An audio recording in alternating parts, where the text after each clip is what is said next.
The first presenter, Dr. Sasiwimol Khawkomol. She graduated in the doctoral degree and master degree from University of Tsukuba, Japan, and received the bachelor degree in double degree program in tropical agriculture science from Kamphaengsaen University, and also in the next of the bachelor degree in international trade from Victoria University, Australia, and she expertise in decision support system, potential surface analysis, developing and promotion of the use of renewable energy for agriculture, policy planning and management, analysis of biomass energy utilization for sustainability in rural areas, and the last one is the integration to support the development and promotion of agriculture, energy and environmental sustainability in rural areas.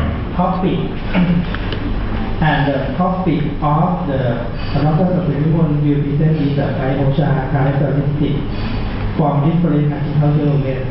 Please. Thank you very much. Good afternoon, everybody. Today, I would like to present about the biochar characteristics from the different agricultural waste. It's the collaboration research between the Kamphaengsaen University and King Mongkut. First one, for the introduction of this research, is because of the aquaculture pond system in Thailand is there have some problem about the environmental pollution in Thailand. So because of the aquaculture system require the large amount of the fresh water, either pumping into the pond or drainage to the public. So if that the water has the problem about the water quality, it can affect to the aqua ecosystem and can affect to the human if they consume the fish or some aquaculture animal. So if the water source was contaminated with the chemicals, organic substance or heavy metal, it can be passed to the human. So the idea to using the agricultural residues were considered as a guideline to integrate the energies, food, environment and water to solve the problems. So the Thailand is the agricultural country, so we have a lot of agricultural residues. So there are some abundant and unutilized agricultural residues that remain in the southern part of in the central part of Thailand. So I think it can use as the potential solution to produce the biochar for reduce the problem of the pollution in a different way. So in the central part of Thailand has a lot of corn, rice and coconuts. So the corn coconut shells and coconut husk and rice stalk are the main potential for the biochar production. And these studies aim to study the property of the field by using the unutilized agricultural residues to produce the biochar and the organic absorbent. And moreover, this research was integrate the solution, including the using biochar for energies and for the reducing leaks for the chemical and can recycling the nutrients. And for the biochar production is one part of the research of the increasing the value of agricultural residues in rural Thailand to produce the biomass and recycle nutrients, including the control of water pollution in aquaculture.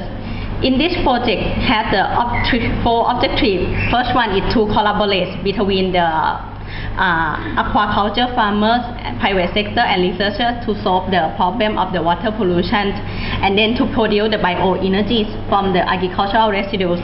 And after that, study the physical property and absorption efficiencies of the biochar. And finally, we will use this result to make a pilot for appropriate biochar to reduce the chemical and recycling the nutrients.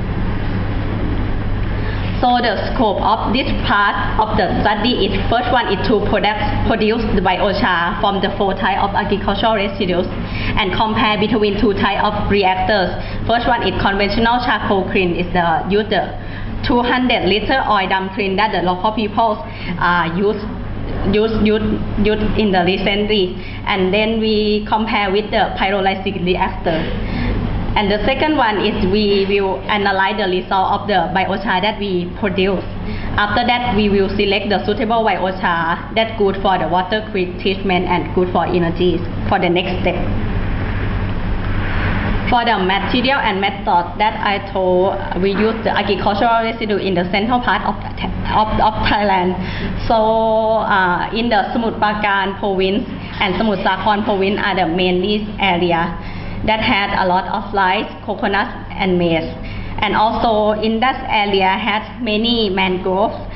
So the local people make the charcoal from the mangrove in their area to make the fuel for their household and sell to the market. So the biochar that made from the agricultural residue will be compared with the mangrove charcoal. And the biochar production has been studied by the compare between 2 types of reactors. First one is 200 liters of oil drum, is the local one that I told that is the conventional one for local people. And the next one is from the pyrolysis reactors.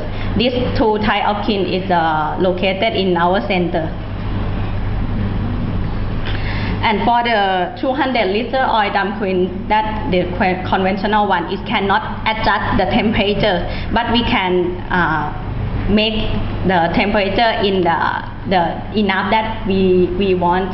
But we have to ensure that the temperature is enough to make the carbonization or not. So we have to measure the temperature in the furnace every 10 minutes. And by the pyrolysis furnace of our centers, it can adjust the temperature, but the maximum temperature is only 500 degrees Celsius due to the heat resistance. And the maximum capacity reactor is only 5 kilograms. And this one is the conventional charcoal kiln that we put the agricultural residue inside, and we make the fire in the outer part and make like an oven inside this one. This type will produce a lot of smoke. But for the pyrolysis furnace, we have like 2 layers of the reactors, and the smoke will be make like some pipe to return to the process. So this system has no smoke emission. And as I told, we compare with the mangrove charcoal, and in this survey we saw that the local people made the mangrove charcoal by the cow piss. So this result of the field property will be compared. So therefore, this research has been studied from the biochar that's made from corn cob, coconut husk, coconut shell, and rice straw. For the result and discussion, this picture shows the temperatures inside the 200 liter furnace during the combustion. And this one is show the temperature inside the pyrolysis reactor. And as I told, the pyrolysis reactor had the 2 layers of the reactor. So we measure the temperature inside and outside of the reactor. And the temperature is from the outside is not over than the 500 degrees Celsius. And this table shows the maximum temperatures of the incineration weight of the biomass from before and after of each agricultural residue were shown in this table. The results show that the production of biochar by the pyrolysis give the higher amount of the charcoal than the 4K is is the oil dump clean result and the P is pyrolysis result. You can see the pyrolysis result of the yield is over than all of the material is pyrolysis. It gives higher amount of the charcoal than the oil dump clean because the temperature in the pyrolysis system give it enough for the carbonization. And this one show the coconut husk give the highest yield for the biochar production, and the rice stalk and the coconut shell is lowest. So this table shows the chemical composition of the raw material and biochar. It shows that the rice stalk gives the lowest carbon content, and the highest is the coconut shell, and compared with the mangrove, coconut shell is almost equal to the mangrove charcoal. And the study of porosity of the biochar is made by the iodine number measure. The results show that the mangrove have the lowest number of the iodine number value, and the highest one is the coconut husk give the high iodine number value. It means that it's good for the chemical absorption. And the results show that by the pyrolysis reactors, it gave the higher amount of the iodine number than the conventional charcoal clean because of when the combustion is occur in the reactors, the volatile matter and the vapor return to the surface of the charcoal and reburn again repeatedly, result in the porous. And finally, the coconut husk and coconut shells,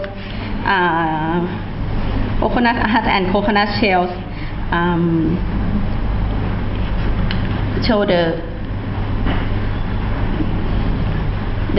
good property for the chemical property, and also for the fuel property analysis we use like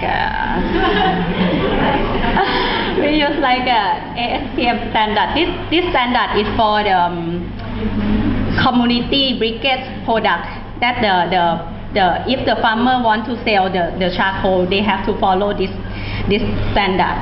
The fuel property of the charcoal will show in this table. The result of the property compared to the mangrove charcoal, and it shows that the biochar that made from agricultural residues give the heating value from the 14 to 30 megajoule per kilogram, but the community briquette product standard, the heating value much over than the 21 megajoule per kilogram. So in this result show that the lifestyle is maybe not enough to make the charcoal for the community standard. And then for the pyrolysis reactor show that the moisture content is higher than the conventional charcoal clean, and the Concorp show that the moisture content is very high, but the community briquette standard is the moisture content must be lower than the X percentage. So the Concorp is not suitable for the fuel property. And but I think if we have like a pre-treatment very well for the Concorp, it may be potential one. And based on the fuel property and porous for the absorption, it shows that the coconut shell and coconut husk give the good property in the both sides of the clean.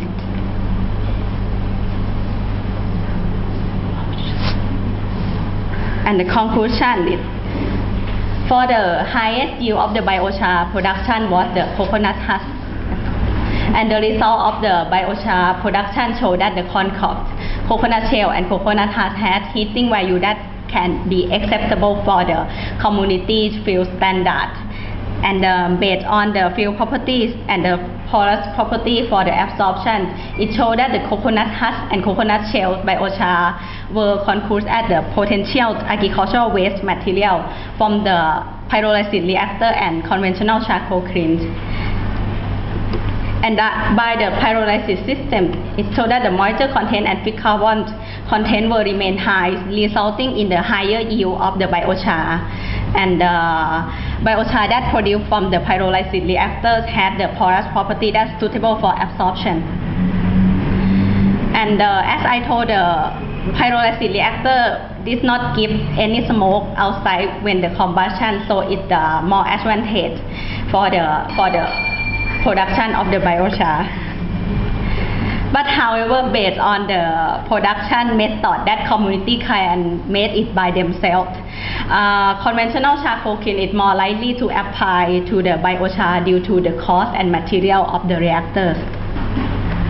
However, the biochar that produced from the pyrolysis reactors had a good property of the porosity and surface function suitable for absorption and good field properties, so it's possible in the future if the cost is lower. Thank you very much for your attention. Thank you very much for Dr. Sasiwimol and this for asking questions. I would like to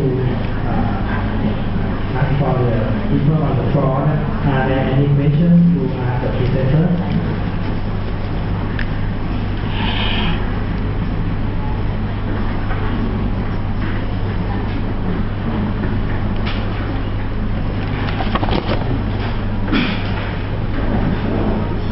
Dr. Sasiwimol, as you see that the oil dam can make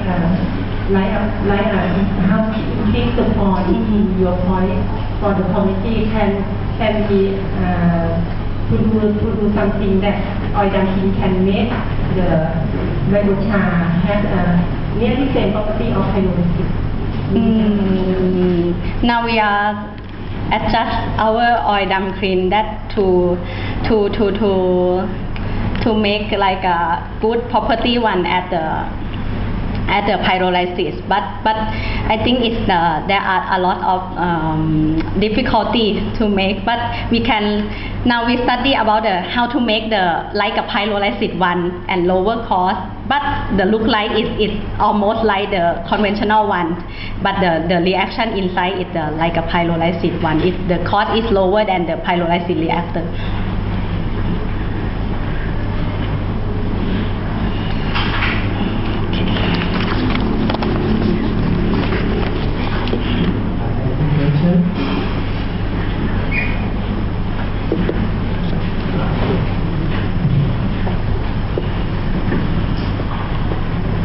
So for the Bangkok, you said the pre-treatment wasn't good enough, so it was too humid. How could you improve that? How could you dry it? Actually, from this research, the way to make the corn crop dry is we use like a longer time than the other agricultural residues, and I think the way we treatment is not enough for the corn crop due to the duration. So if we have some dry process that's not only for the sunlight dry, it maybe make the corn crop enough for the field. Yeah.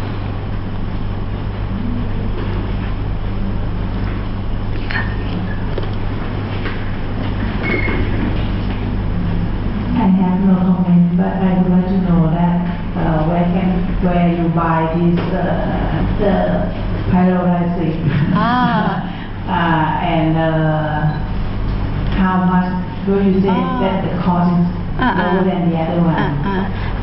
Now we are studied and we show in the Kamphaengsaen in the every December we will show like a innovation market for our center. So if you interesting, you can contact me on Dr. Soydoa for information.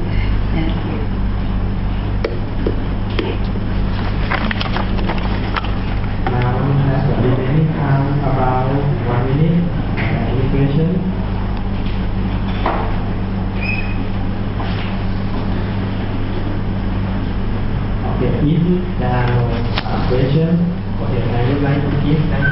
Dr. Sasiwimol.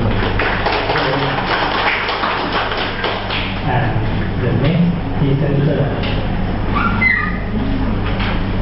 next presenter is Dr. Wojciech Mrozik.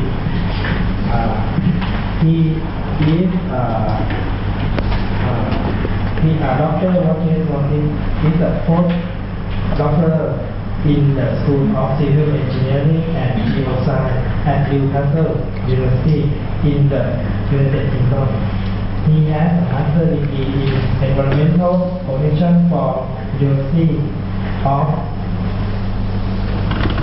Dundee and obtained a PhD degree in the chemistry from the same university. He worked for several years as a lecturer at the Medical University of Dundee, and from September 2012, he is a postdoctor in Newcastle University. His research focuses on the trade assessment of the emerging hazards such as ionic liquid, pharmaceutical, and personal care products in the soil and water. Dr.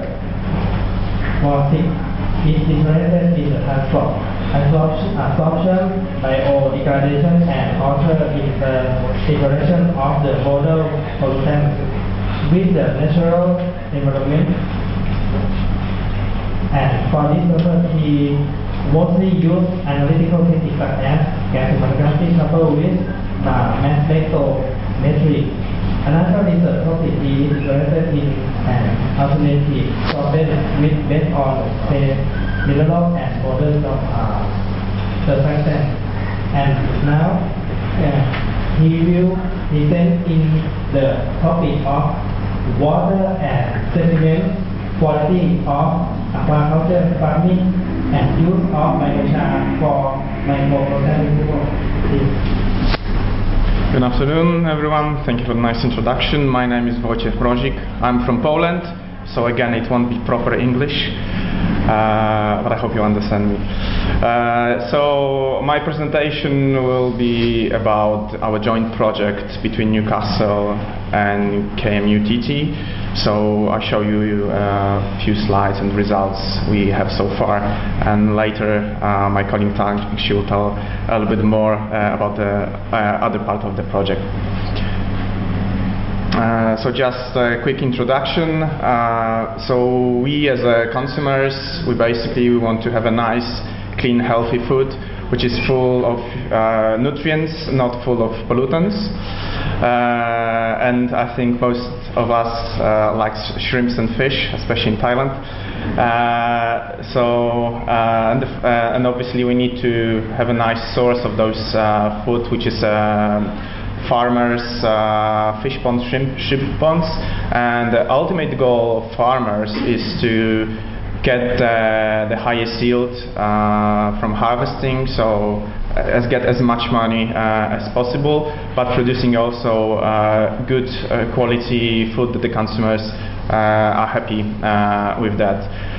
So as Thailand is quite agricultural country, there are lots of agricultural wastes, for example, coconut husk, coconut shell.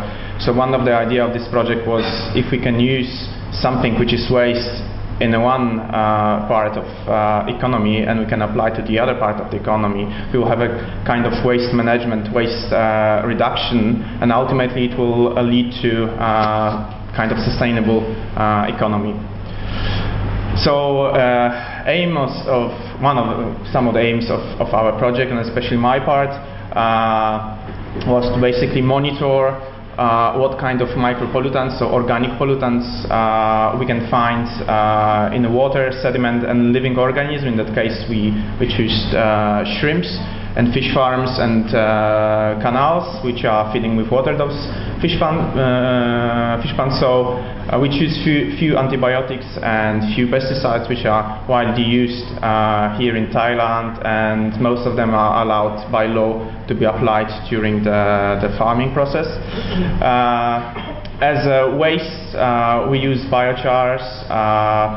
My colleague just the presentation before she showed what kind of biochars we used.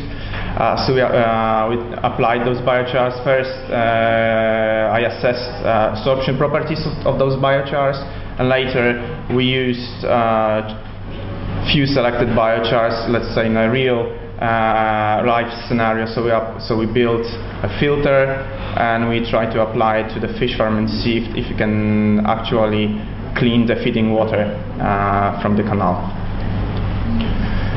There is also like a kind of follow-up of this project. So David just mentioned at the start that we do a little bit more work in Newcastle. So one of the projects is application of biochars to clean the waste from the slaughter pig farms, and this our new master student will be dealing with that. She's a Thai, so it's again close connection to this project. So let's go a little bit deeper into the project. So I selected few compounds. As I mentioned, they are basically widely applied during the farming process, and they are allowed by law. It's basically antibiotics like oxytetracycline, tetracycline, and enrofloxacin, and few pesticides, atrazine, atropos, and the mostly used duron. Obviously there will be much more different compounds, but due to, let's say, analytical limitations and the standards we can use, I just initially focus on those. Later I add few, but I'll be talking mostly about those compounds.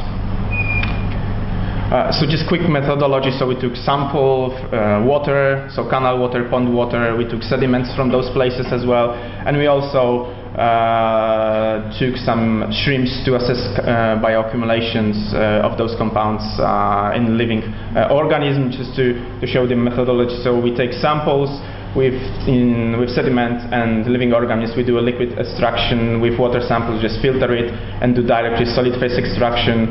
Those samples later go through the solid phase extraction, and then they are ready, let's say, for the transport or for analysis. I elute from those small columns, evaporated, reconstituted in a mobile phase, and I analyze it through liquid chromatography mass spectrometry, which allows me to go on the very low levels. I basically can see nanograms or sub-nanograms per liter in a sample, so just really low. So just results. So these are results from two sampling campaigns. By the end of the project, we'll have 4 samplings. So these are like a wrap samples. So timing. So first sampling we did last year in March, and second sampling we did in January this year.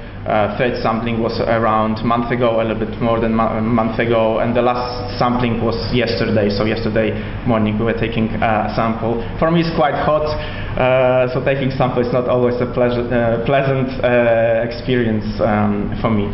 So we can see there are few differences between March and January. The first thing I want to highlight is we haven't observed oxytetracycline in those samples.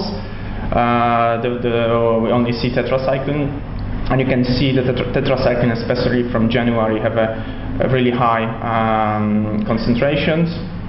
The same is with duron, so it's much higher concentration into samples, whereas with usually enrofloxacin is also high concentration. The only difference is in the canal too. So you can see there is kind of variability between let's say seasons. I hope after when we analyze the next 2 samplings, the picture will be a little bit more clear, and we can see if there are any trends, for example, with seasons or with time of farming, before or after harvesting.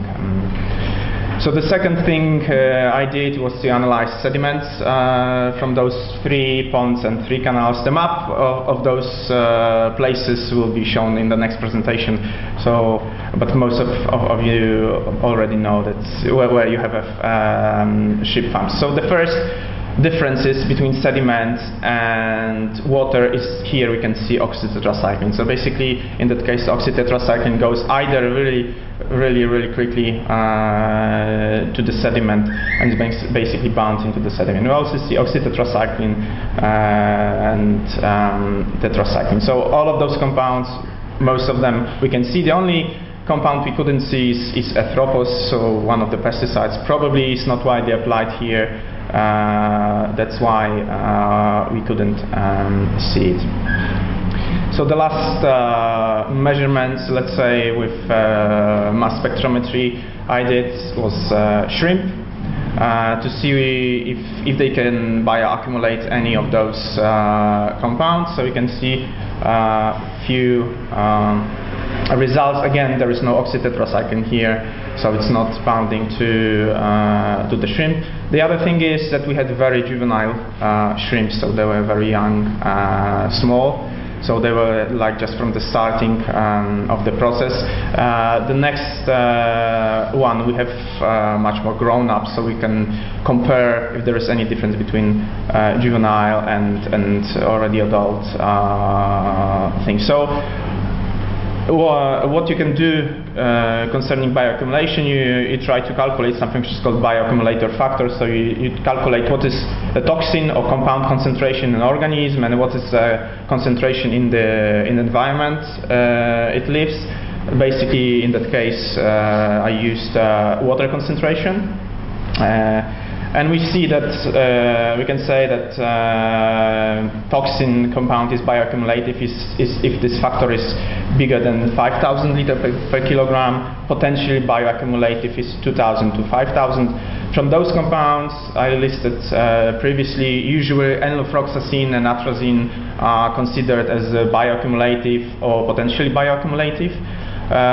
With our results, we were below 1,000, sometimes even below 100, so there was no, let's say, bioaccumulation yet in those organisms, but as I mentioned, they were very young, and probably with the older one, those concentration will be higher, and then there will be much more concern with potential bioaccumulation. If it's bioaccumulated in our organism, we as a consumers will eat it, and it will be affected by those toxins.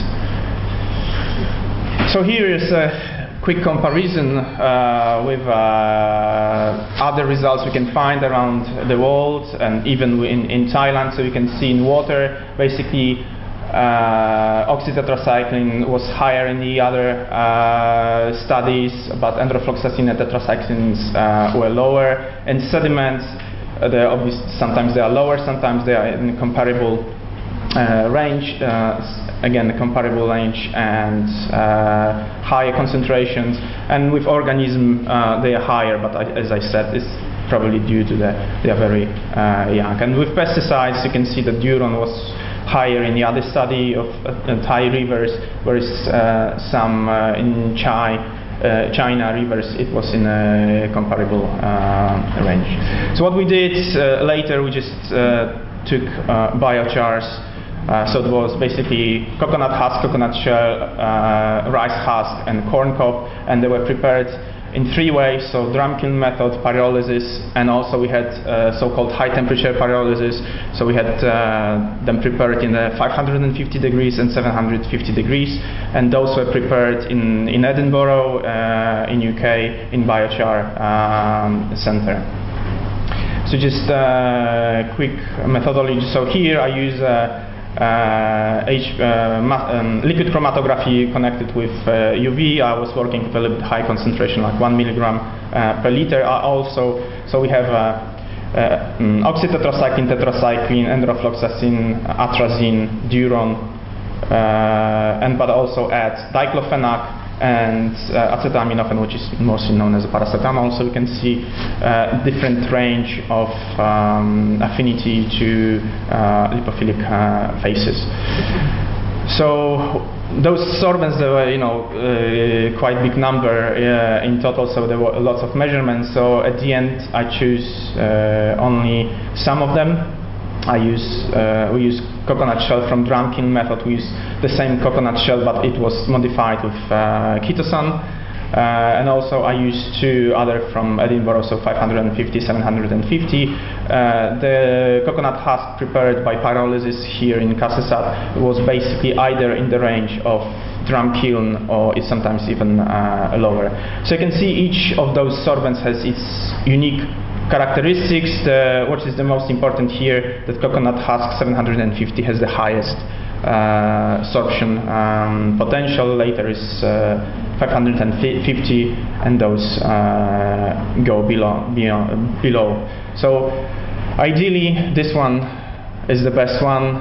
In the real life scenario, probably this one is the best choice, to be honest, as you know, those are quite expensive to prepare, and you don't want to ship somewhere, you know, to UK to bring it back and so on. The Ketosane was quite interesting as well, as it's modify its surface, but I probably with those compounds it's not beneficial at all. I also checked salinity because most of these farms are in brackish water or salty water, sometimes farmers using, so I test different salinity, so I use calcium chloride in different molarity, so you can see different trends for different compounds. So for some of the compounds salinity increased sorption as in terms of duron, but sometimes the higher salinity, the lower the sorption, for example, like with tetracycline. So there are a few different mechanisms probably going there, like salting out effect or complexation on the surface, so it's not really straightforward with those. I also test the pH, so there is only one here for this measurements. The most important part here is that the pH in the environmental range doesn't affect the sorption. So if you go below 4, which is not likely to find in the water, yes, it increased the sorption, but in the from 5 to 9.5 or 10.5, it's not affecting. Okay, so the last thing, quickly, what we did, we just did a field trial, so you can see our filters. We use 3 types of filters. So control, it was just a sand, gravel and sand. The other one was sand mixed with coconut husk, and the third one was sand mixed with coconut husk modified by Ketosane. So this is like a schematic of the filter. And what is interesting here, so you can see this is the background, so this is the canal water we used, and this is the liters we took. So every liter we took a sample. In total we passed around 25 liters. The last sample we had about 24 liters. After that it was quite fast flow, around 1 liter per minute.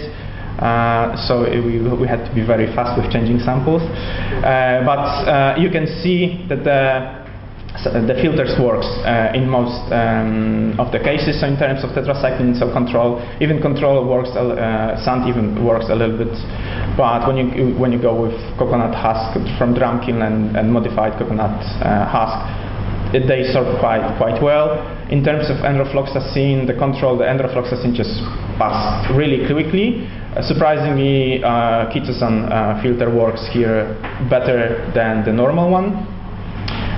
In terms of duron, as you can see, just sand retains a little bit that compound.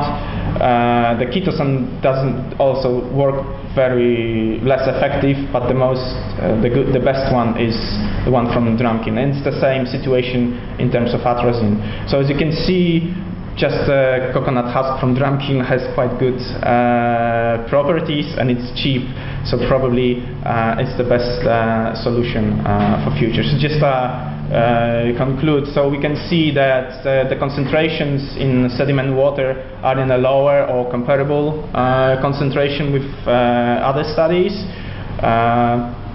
We see low bioaccumulation, but they are very young shrimps.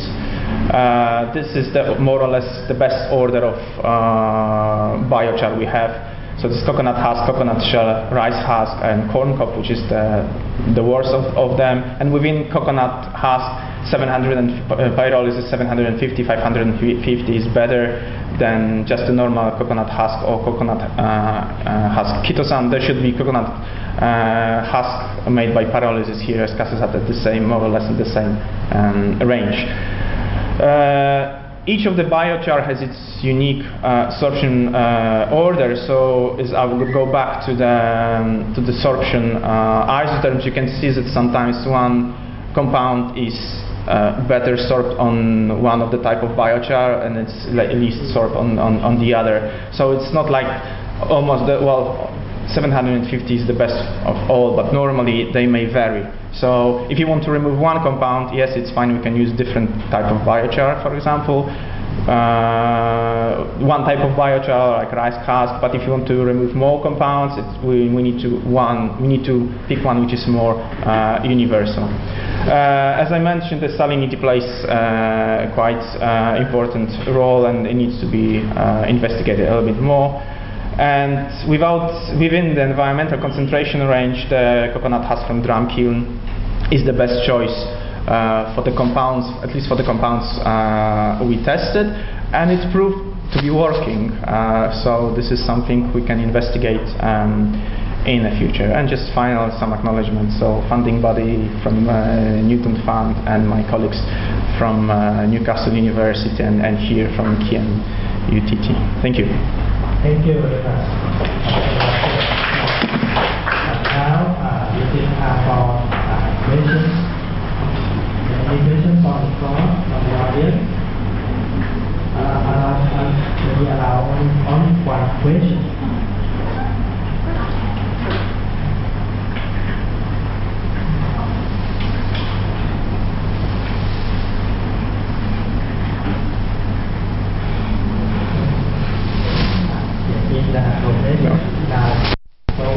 Okay, thank you very much. The last person for session 2.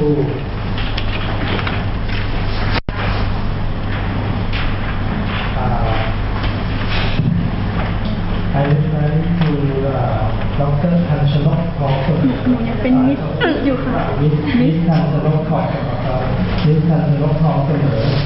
She is in the environmental technology and School of Energy, Environment and Material.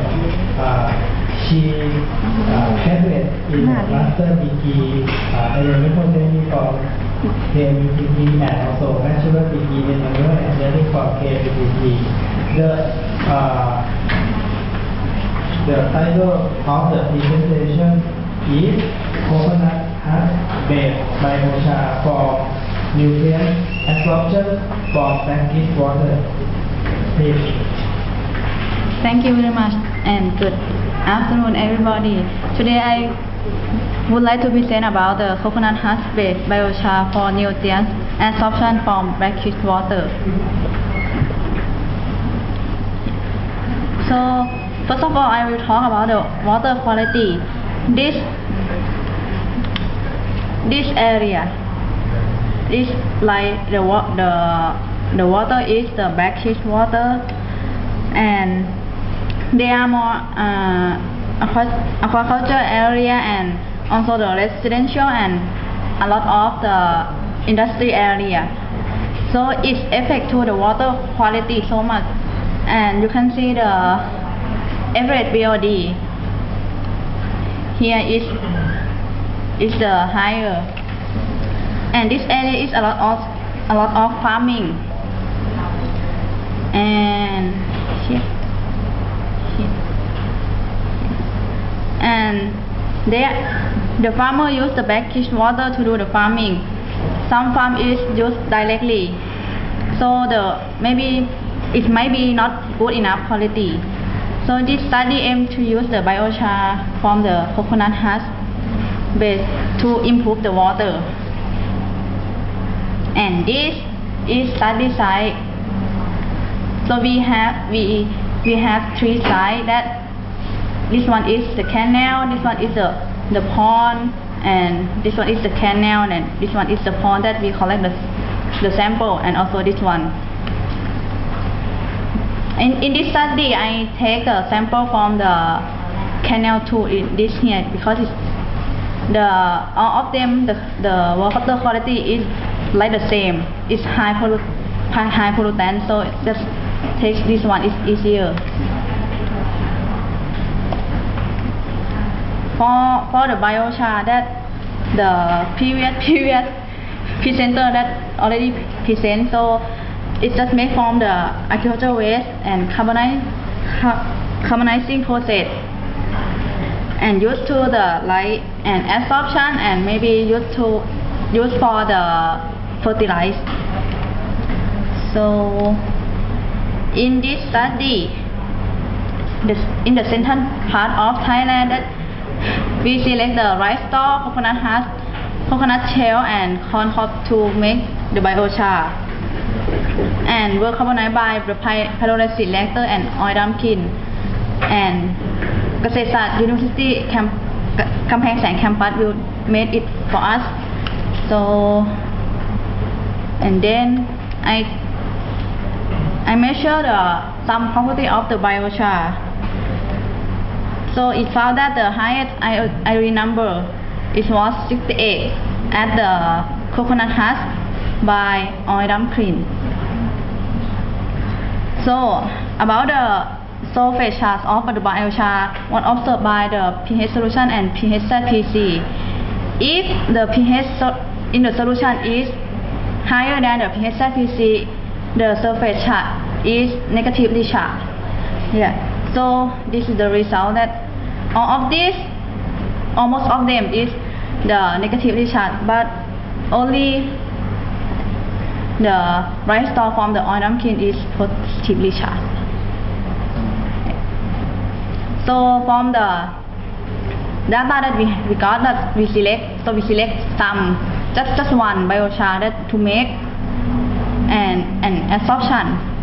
So I select the coconut husk by the community kin to do the adsorption, and then the CH biochar is negatively charged and biochar. We study to improve the surface of biochar by selecting some material that farmer can find it easy and can do it own. So this is the first one that we do with the biochar, that we wash the CH biochar by DI water, and the second one is just soaking in the 5% acetic acid for overnight, and the last one is coated by the chitosan in the ratio 5:1. Chitosan is the free amino, so it have to dissolve by the acetic acid. So I use 1% of acetic acid to dissolve this one for overnight, and then coat the coconut husk by the chitosan. And before the test, because of two of this is the acid surface, so we have to rinse by the DI water until the pH is constant. And I test some property also, so we found that the highest iodine number is still just coconut husk biochar, and this one also is the negative charge. This CH and CHW and CHA is also negatively charged, and just only the coconut husk coated by chitosan is positively charged.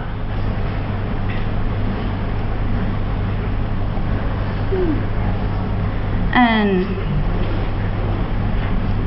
for the bad adsorption, that we use the biochar and the canal water and do the experiment.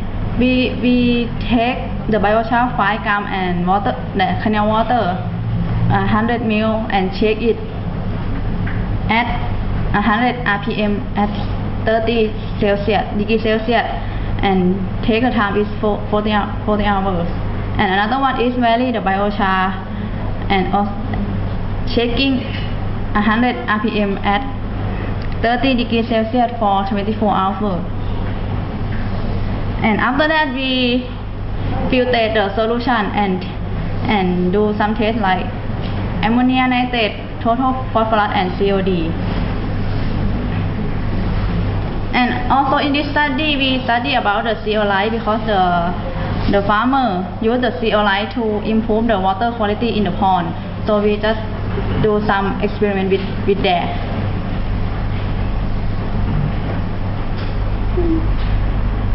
About the canal water that we take to do the experiment, we sterilize it before test because maybe it have the microorganism activity that might be happen during the study. So we just sterilize it and do the adsorption test.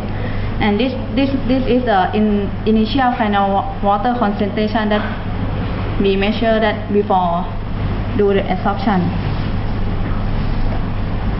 This is the result. You can see the percent removal of each biochar that we modify and zeolize is different in different dosage after 24 hours. Is shown in 4 graph. For ammonia removal, the CH at the 10% dosage has the highest value of to remove the ammonia.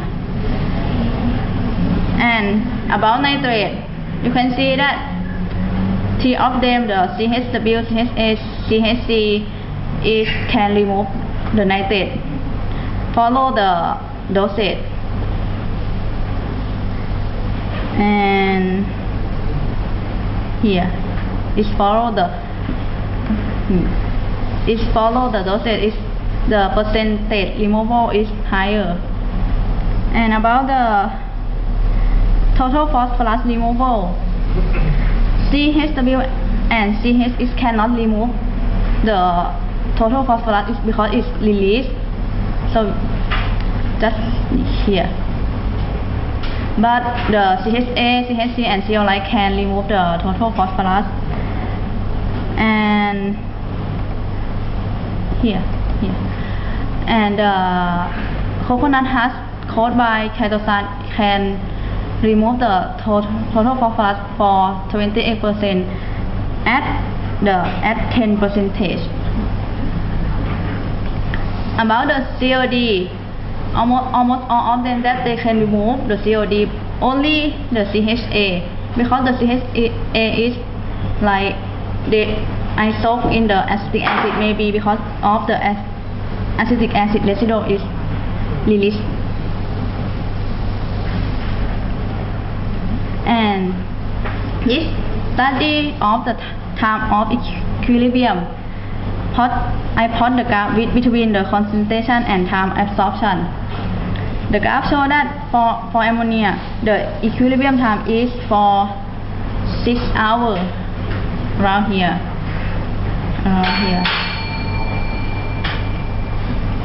And for nitrate is for 3 hours, and for total phosphorus is for 8 hours. Here. And this is like nutrient absorption kinetic that shown in this slide. And we also study about the isotherm, like Langmuir isotherm and Fundit isotherm. And this is the result. You can see the CH is the R square of CH is 0.7 is the highest R square, and this one is the Fundit isotherm.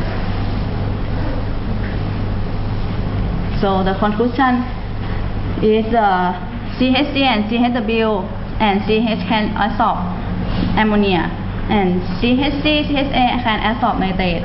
CHC can absorb the total phosphorus, and the CHW, CHC can absorb COD except the CHA. And maybe we can use the CHC instead of the CNI for absorb the total phosphorus. Here. Thank you.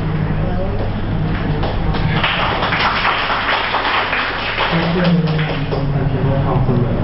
And now we have this operational section of this presentation. Are there any questions from the audience?